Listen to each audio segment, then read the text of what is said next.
Hello, these are the math notes to support lesson 8.3.1, where we have a couple of polynomials that we are asked to divide by their linear factors. So the first example here, 6x to the fourth minus 7x cubed plus 11x squared minus 9x plus 2. Notice that every single term, again, x to the fourth, third, second, first, and x to the 0th, is represented. So I don't need to include any placeholders of, for example, a 0, x to the, for example, first if there was this missing term. So you'll need to do that on a couple of the problems today. But in this one, we are just asked to divide by 3x minus 2. And so I'm going to do this using two methods. The first method that we're going to use is using an area model. And so again, this area model is rectangular. So I like to say using a rectangular area model. And I also love to use the method as well of polynomial long division. So we'll also use long division. Historically, that was the preferred method, but it's pretty difficult for a lot of people to do long division.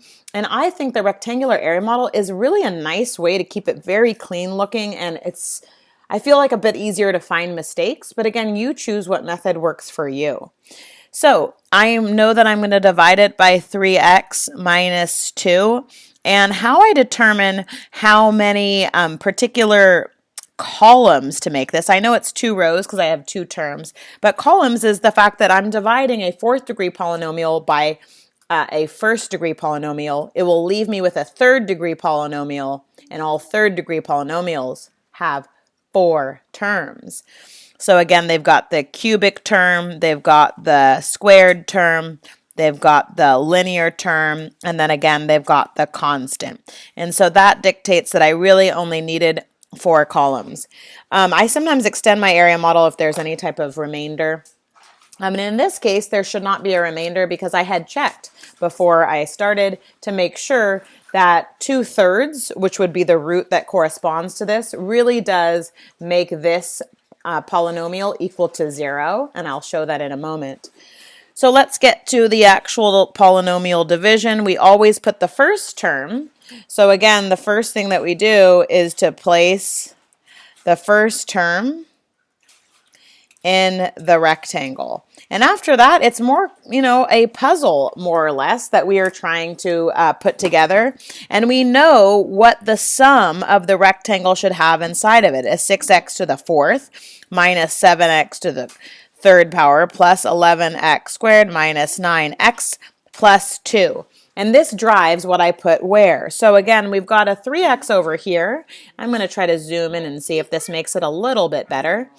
I would have to multiply by a 2x cubed in order to get this 2x cubed times a 3x would end up with 6x to the fourth.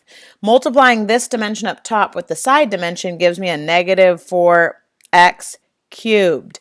And remember, that's got to combine to be a negative 7x cubed along the diagonal. And so I kind of like to use colors here and think about that would be a negative 3x cubed. That would sum to the negative 7x, making the dimension on the top actually just a negative x squared because we already have the 3 on the side. Now that negative x squared times that other negative 2 along the side would make this a positive 2x squared. And now remember, that's going to need to combine together here, the 2x squared, to actually be this 11x squared. So what do we need to add to that 2 but a 9x squared? And then again, 9 and 2 add to a positive 11. And so if this area inside is 9 and the height is 3x, so when we just have to multiply it by a positive 3x. And so if this dimension is 3x, then we get a negative 6x down here. And remember, along the diagonal, we combine the like terms. And this time, these need to add to a negative 9, and we already have negative 6, so we just need a negative 3x more. Since the dimension of the height is already 3x, you just have a negative 1 here. And the negative 1 times the negative 2 is a positive 2. And look, these two, they match. And so since they match, the remainder here is 0, since these are the same, or again, they match.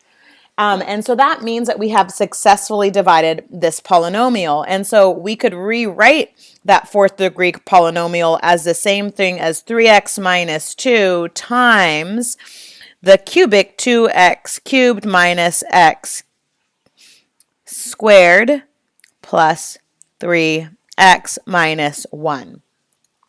Now, of course, you would have to take this a little bit further if you were asked to find all of the roots, because you still have a cubic factor. And so in a later lesson that we will go over, we will learn how do we find another factor of this so that we could take this process one step further and get it to a quadratic. I will now solve the exact same problem using long division. And again, maybe you can decide which one you like better. You choose which one works better. So the long division problem just looks like I set up the 6x to the fourth minus 7x cubed plus 11x squared minus 9x plus 2. Again, I set all of that up underneath the division, long division style symbol. And again, what is the linear factor I'm dividing it by? It's 3x minus 2.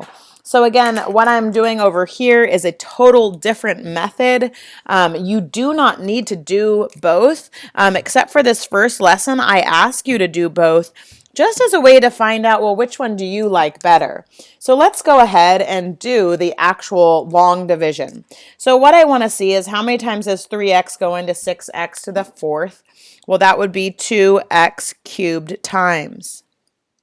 Remember, with long division, then you have to multiply this by that number to figure out what the remainder is. It's just now we have two terms. So we've got to distribute this 2x cubed to this 3x, getting me the 6x to the fourth that I was hoping for.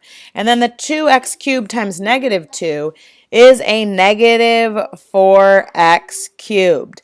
And then remember, we always subtract the whole thing. Using parentheses is so important because we can make mistakes if we don't. Because again, while these two cancel to be 0, this actually is a negative 7x cubed minus a negative 4x cubed. So negative 7 minus a negative turns into plus a positive 4, leaving you with negative 3x cubes left. Then again, we always pull down the next term, and so in this case, it's a negative 11x squared. And now I have to think about how many times does this 3x go into negative 3x cubed? Well, that would be a negative x squared, right? 3x goes into negative 3x cubed, negative x squared times. Now multiplying this negative x squared times that 3x is negative 3x cubed. That negative x squared times the negative 2 turns into a positive 2x squared. And then remember, we always subtract, but being careful to use parentheses because again, this negative distributes here and here. So maybe you might want to even distribute if it helps you. 11 minus 2 is positive 9x squared. And then again, we bring down the next term, the negative 9x. Now we have to see how many times does this 3x go into that 9x squared. Well, 3x times a positive 3x gets me the 9x squared that I was looking for. And then this 3x times a negative 2 is a negative 6x. Now again, subtracting, I end up getting, that's the 0, negative 9 minus a negative 6 means negative 9 plus 6, which means that's a negative 3x. Finally bringing down the positive 2. And so now I have to think about how many times does 3x go into negative 3x? Well, negative 1 times, and then negative 1 times that 3x is the negative 3x, and the negative 1 times the negative 2 is a positive 2. And notice these are the same, these two. So what does that mean really when I subtract these? That I would get the remainder of 0, which is the same remainder I got on the other side.